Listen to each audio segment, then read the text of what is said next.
And Adam, to put a bow in this episode, we don't want to like make this like we're reporting anything right now, but just something that came through right before we went on air that we did at least want to touch on. Yeah, we are actually at LSR in the process of reporting on this right now, but I'm going to basically tee this up and then let Dustin take the big swing that I know that he is wont to do in this situation. Word out of Florida, and we're verifying the veracity of this letter that we're seeing here, but according to a Twitter account that has a letter from the Florida Gaming Control Commission dated September 19th, it says that PrizePicks received a cease and desist letter in the state of Florida for essentially illegal betting activities. And one of the things we have discussed over and over again is that for the playbook to work for the pick'em games that clearly are sports betting in some way, shape, or form, but are being offered under DFS law by PrizePicks and Underdog, namely, but Betr and some others as well, it's pretty clear that if they are not able to do business in Florida, in Texas, in California, in some of these major states where they're able to build up a huge database before sports betting is ultimately allowed to go live, it's going to make things a lot more difficult on them. So we're efforting more information about it right now. The only letter we're seeing is to PrizePicks, but it would follow that some of the others could potentially be in those crosshairs of the Florida Gaming Control Commission as well, especially notable because we are getting closer to actual sports betting being able to launch in Florida. I'm hereby demanding you to immediately cease and desist offering or accepting bets or wagers from residents of this state on the results of any contest of skill such as sports betting, including but not limited to bets or wagers made in connection with fantasy sports. Additionally, I'm hereby demanding you immediately cease and desist promoting or conducting any illegal lotteries.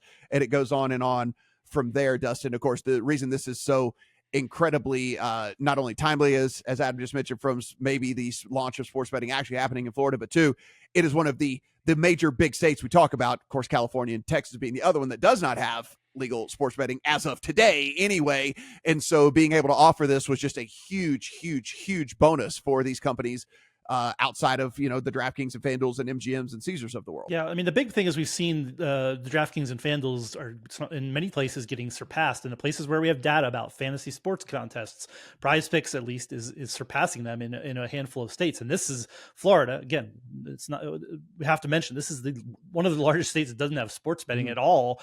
So just imagine what kind of activity is going on at a PrizePicks and an Underdog and some of these others, because there is no legal sports betting. You're only going up against DraftKings and FanDuel, which are offering traditional DFS. So, watershed, if this, again, assuming this is right, it comes from a media site run by a law firm in Florida. So I presume this is legit, and I don't know why you'd make this up, but this is a pretty big deal. The value of these companies is they can serve California, Texas, and Florida pre-sports betting. And if you take one of those off the board, and I can't imagine that the California and Texas aren't then, looking at this as well. You now have the attention of the Gaming Commission of one of the largest states saying, stop it. This is betting. You can call it DFS you want, but it's still betting.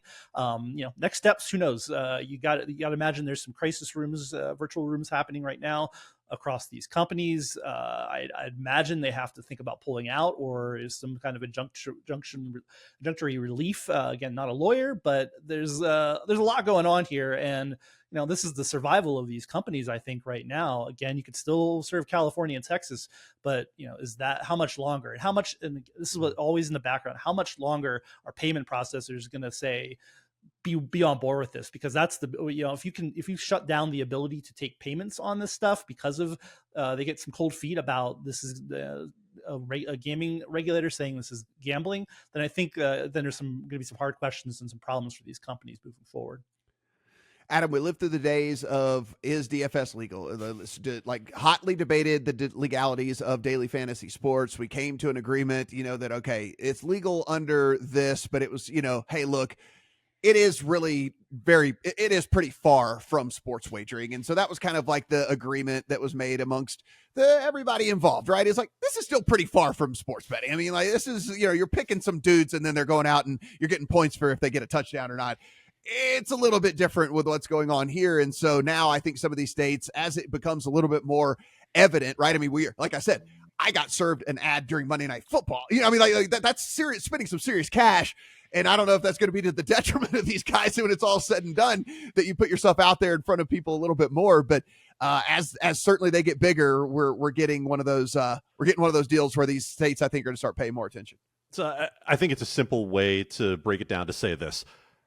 I could not ever walk into a sports book in Nevada and be able to build a lineup based on cash prices in order to get to fantasy points against other people and see who wins, right? This is not poker in that way where we're offering the game. You forgot to add in the casino, you're not actually going up against them. They're just offering this, like, you know, amongst everybody else out there. That's what I was just getting to with the poker analogy, was to say we are not just taking a rake for facilitating the contest, right? We are talking about, for the PrizePicks and Underdog pick'em situation, you are absolutely offering a product that I can walk into a sports book anywhere in the world and be able to get down on. You're talking about the only difference being that you have to parlay two of them as opposed to just being able to bet one of them straight. Yeah, it's going to be interesting, guys. And certainly follow up over at LegalSportsReport.com with Adam and them, and follow the Twitter machine over there as well. They will certainly tweet out anything that they find out along the way for this story, kind of developing as we went on air, but certainly wanted to mention it as we head into the weekend as well. As always, everything we do, absolutely free. So do appreciate your support by heading over to LegalSportsReport.com and then head on over and follow these fellas over on the Twitter machine as well. Adam Candee, 2 E's, no Y, at Dustin Gouker for all of the latest as well. For Adam, for Dustin, I'm Matt. Talk to you guys next week.